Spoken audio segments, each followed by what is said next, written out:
Status terakhir mengenai Vicky Prasetyo adalah masih mendekamnya ia di Lembaga Pemasyarakatan Bulak Kapal Bekasi, Jawa Barat. Tertangkapnya Vicky oleh pihak berwajib ini, kabarnya membuat ibunda Vicky, Emma Fauziah, mulai dilanda krisis keuangan. Anak sulungnya yang selama ini digadang-gadang sebagai pencari nafkah bagi laju ekonomi rumah tangganya, tak lagi bisa mencukupi kebutuhan dapurnya. Kabarnya Emma menjual sebuah mobil mewah yang dulu pernah diberikan pada Zaskia Gotik dan kemudian mobil itu dibeli oleh salah satu kerabat pedangdut Anissa Bahar. Merasa ragu akan keberadaan mobil mewah yang telah dibelinya itu, saudara dekat Anissa Bahar ini pun melakukan pengecekan ke Polda Metro Jaya guna memastikan status mobil itu. Meski kerabat Anissa Bahar ini telah menyerahkan rupiah pada Emma, entah mengapa Emma masih menutupi jika mobil anaknya itu telah berpindah tangan.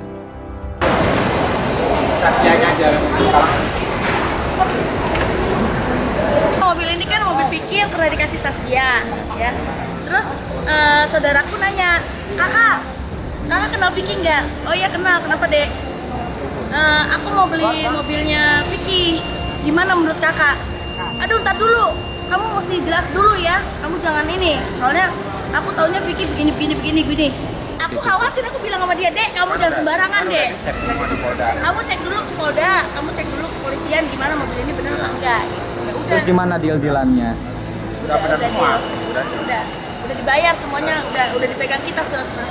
Uangnya dikasih ke siapa berarti? Ke maminya. Ke Ibu Emma. Iya. Kalau kejual, iya. Itu belum dibicarakan sama Vicky ya. Mengenai mobilnya belum tadi. Coba kamu tadi lagi berangkatnya bilang. Barangkali ada banyak pertimbangan juga alasan mengapa mobil mewah itu mesti dilepas pada orang lain. Kabarnya selain sebagai usaha untuk bertahan hidup, Emma juga tengah berjuang kiranya Vicky bisa lolos dari persoalan hukum mengenai pemalsuan tanah di Bekasi. Lantas, apa kata Zaskia Gotik soal mobil yang dulu pernah menjadi miliknya, kini justru telah dijual oleh mantan tunangannya?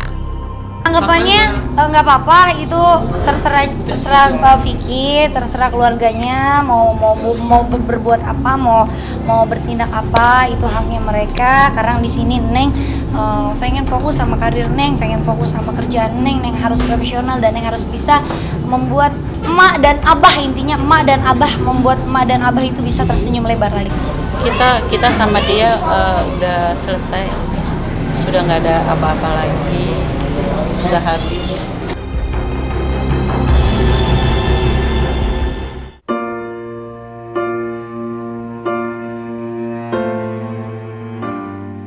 Jelang pernikahan, kesibukan Ruben Onsu dan Wenda Tan semakin meningkat.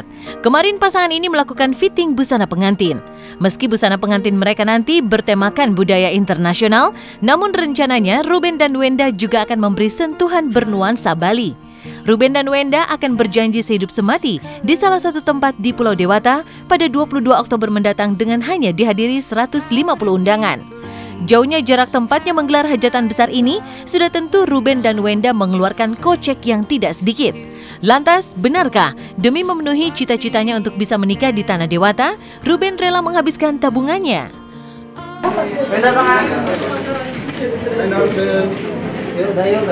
Hari ini saya sama Wenda kita lagi fitting baju yang akan kami pakai, yang akan kami gunakan di pemberkatan nanti. Jadi memang baju ini Wenda tinggal menambahkan aksen ada Balinya. Kenapa kita ngambil suasana Bali? Memang kita menikahnya di Bali. Kalau pas pemberkatan kita maunya feel Balinya itu sangat dapat, makanya waktu itu Ruben bilang maunya pakai penari Bali dan semuanya jadi ada ornamen Bali, unsur Balinya itu sangat kental di. Budget lumayan besar ya, budget lumayan besar gitu.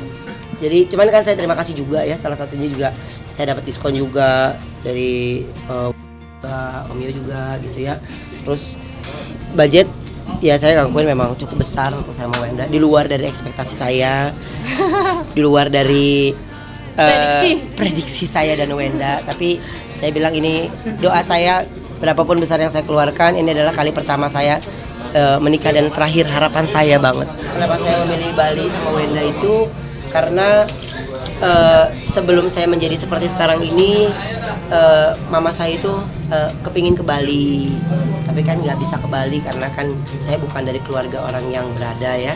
Jadi saya bisa beli ini ya karena dari keringat saya sendiri, kerja saya sendiri. Jadi saya kepengen mama saya walaupun nggak ada, tapi saya salah satu penghormatan saya buat ibu saya adalah saya menikah di hari ulang tahunnya.